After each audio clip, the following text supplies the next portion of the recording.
Abusia mema wo akwaba edewo ba Amazing TV eso. Mesra wo like sa video we na share na afoforo enya bi enhwe. Wo adwenkyire bi afafa comment box na mu yensa ebeka na se wunya en subscribe to ye YouTube channel ya bohomoden na subscribe. Abusia said ye wonim no Amazing de ekoso ewo yen celebrities one channel enam DB ebrew yes de asi ewo Ghana no ena mema wuti bie na se de ahyemu a eye celebrity IGP he is in trouble na ni nyina ne se IGP ababe kan sembi ensem o ababe kan nyina ne se o se nyame ya adom 31st a kire se edaye nim ya no o se was study Ghana for ono wabra na wonya IGP na kire owo police ni mu a wo ye ayi ni nyina no na wo hwe Ghana for o se edru 31st ya e na kire asofo no o mo hye nkom e ma kire o mo mpaboa efete wo mo abusia IGP say ono ne time there on hwe masa nkwase anoma no enye dan enkoso yes according to ono no se eye jimisem kwase anoma kire se ono no wo mpesa anoma no e wo kire se na mamuomu according to IGP Dampari na sasem ya IGP ababeken na kire se alande IGP into trouble. Yes, God is very powerful na Christopher mo wey mo ma ye nyina ye monje so na ye nka say onyame wo ho misremo mo ma ye nkohwe sa video wey bo homoden na like na share IGP say 31st night na je gesimo ene kire se other pastors o maka so munim no mu jimi ya wahu ba bi o mbekwa akoda no o mo anka so mu wiase mukura no kire se abusia mo ma ye nhwe de ekoso this side bo homoden na like how many people are inside? How big is that place for 25 people? No, I'm not. How big? Imagine you are one of the 25. Will you be comfortable? Ask you a question. I tell me from. Imagine you are one of the 25. Will you be comfortable? No, sir. The place congested. It's congested. It's not congested. So I can put you there for 2 days. We didn't come to talk about your place. I see your problem. The problem is you. You have noticed a systemic issue and you want to address it. Yes. So be frank with us and stop that old police mentality of defensiveness. It's not going to help anyone. Yes.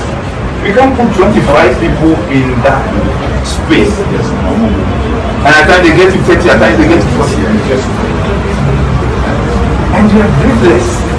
Says that irrespective of whoever is involved, he's a suspect, he can be criminal, he can be a convict. The humanity of that person is like ours, and we cannot take the dignity of it out. You have to be very humanistic. Very. Because it can happen to any one of us. So we need to push the agenda of ensuring that this cells transformation also takes place. When I went to Asanake, what was it? You have the cells open, and the fortunate thing was that there was some form of what, a WC. But the WCs are positioned in such a way that if you are using the washroom, everybody in cells is seeing you.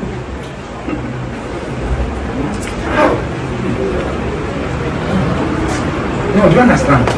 Do you have a WC here? Yes. Because I'm going to go inside there, so don't tell me lies, because I will enter. Actually, I'm not going to tell you lies. So what, do they have a shower there? Yes, they have it. The shower? Yes. And the last time you went in there, the shower was flowing. It's flowing. Yes. The WC is also neat. Yes. Let's go inside. abusia we eye IGP na akire se woni na posifo eyi nsem ano no wate ase na moma yenkohwe the trouble video no wate ase video akire se eye the trouble video no moma yenkohwe eno bo homoden na like na share trouble video a efa ne nkop ne nsem a waba beka se emaga na difo nhyenkom ne eho ade ade no wahu ya moma menkan de na jail gesi kan wo hase na ansa ye wi an yakwakohwe video no na jail gesi ababe post to say or say undoubtedly a draconic system of vipers where the spirit of Nebuchadnezzar is ruling. Matthew 12 verse 34 Oh, generation of vipers, how can ye being evil speak good things? For out of the abundance of the heart, the mouth speaks. I can imagine if the battle was not of the Lord. My best friend will say we all day inside. You can't be a prophet of God and be a coward. Nope. Yes, we are Nigel Gacy. And also say almost all the leading media houses in Ghana were in my office today. No worries. There will be sure prophecies on Friday. No fears at all. God is still speaking. Come very early. Come very early because this year will be hot. BBB. Yes, this year will be hot. According to Nigel Gacy, was said there and someone Papa your friend no IGP Dampare wababeka say Emma obi anhyem kom no was say e totally emboasam e the man. Yes, na yanhwe wasan so atwere BBB was say don't miss 31st night of salvation and prophecies. Not just no there was said the IGP aye nintimpo no said the osisian nkom da no afi wa tum kura challenge no. Yes, na mama yankohwe IGP ni video na che say ni video na che say amanfo ya no te said the omope no yanhwe no ha na ka to say mention come 31st when you fra wonnim se bone abo omtirim wonnim se threatening of the gospel of Jesus Christ. They try to dampen the Holy Spirit. You know that. Cash me around too much. Prophet be listen to Prophet Joshua. When we said the cause of one na e bi si bi ase da sa o ma bi wo ho bi ase nkoma to asofo se say men kasa enkasa kawanu tum say the o kano we share to be platform so the whole Ghana o share nkom ba ko a IGP kula anje kano bosome e de here oh munjai hon konkron ye here o brain name fa hohom no be hye ma o share nkom ba ko a o e be bomb paye ebrei mu o be lifetime end kasa ku adi force o monte ne ma bi ase amen odai she dwumadie no mani si o wusu be mpa so monse ya shemra won komhyem se obi hye nkom 31st ya na homete na reho de mode ye shata ni ntra enemy TV ho na ni suwa ba wura manum ani wo be sun owu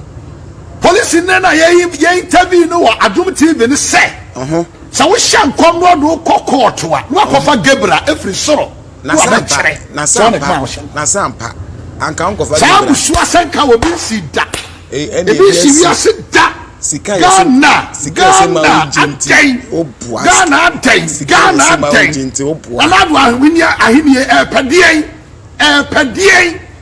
prepare ye ana prepare say ye amanfo yie because wo hye nkom ba ko ska ba chi e say na police need to be kasawa Adom TV so say me chew na do kotum 5 days na me you na do court wa no akofa Gabriel free soro no wa fresh Gabriel na ma shen na Gabriel ba be gina da kam Ghana London no kro no ka no onkofa no hwe adru ni abi bibiasio ani maninsi se won di hohom a won ka hohom nsam oh say unim like said ye abusuan ma mempo se kakra unim said ye asofofo no enya nkom hye no na yampew na se ne anka ebia wo ka enkom sempo da be na nkom hye be dan ne say ubewu ochina 6 o'clock pm ubewu ochina say ubewu nkwase akeka we mu na IGP ehwe say musika kakra ma panya no mun konkon tugu because unya kono hye won kompe wanya kan se na to tirim ne de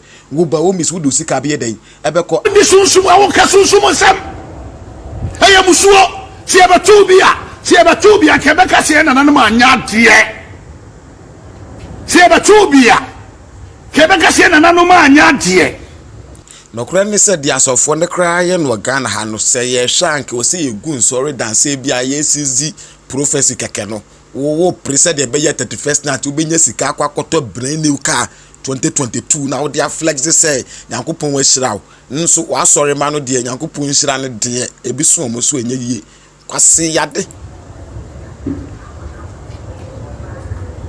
Share to us in power platforms, man. Boy, you run the Jagazi, Amani, mammy. Fatu Bishop was so Kosi Kobri Sumami. Kosi Bedu, Kobri. Bisi share to Sumami.